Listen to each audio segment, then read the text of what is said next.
accidental glance over his shoulder revealed the sexy underwear beneath the girl's skirt, but he quickly realized something was off. This modern style of lingerie couldn't possibly exist in the 19th century where he found himself. He rushed to confront her, desperate to confirm what he'd just seen. Ignoring her protests, he pushed her to the ground and tried to lift her skirt for a closer look. But when he finally managed to pull it up, the red underwear had vanished. He stood frozen as she rode away on horseback, furious. He told himself it must have been a hallucination. What he didn't know was that she'd already hidden the 21st century evidence he was looking for under a pile of hay.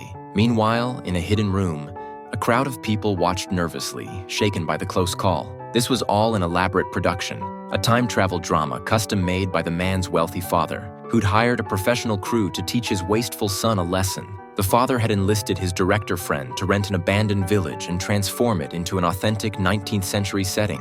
They'd drugged his son and created the illusion that he'd traveled back in time. It wasn't until Jack saw his own shoes that he sensed something was wrong. At first, he figured he'd been drinking too much and gotten kidnapped. But then someone came and dragged him outside for a whipping. The director had cast him as a stable hand whose opening scene involved being punished by the estate manager for slacking off, designed to make him believe this was all real. Though Jack didn't understand what was happening, he refused to accept any of it. He decided to escape, running while begging passers-by to call the police. When he reached the village boundary, he found circus workers waiting with their bears. The director had anticipated this escape attempt and prepared accordingly. In this unfamiliar environment, under constant surveillance, Jack was quickly recaptured. To discourage further escape attempts, they moved to Act 2, making Jack pay for his attempted flight. The punishment? A mock execution.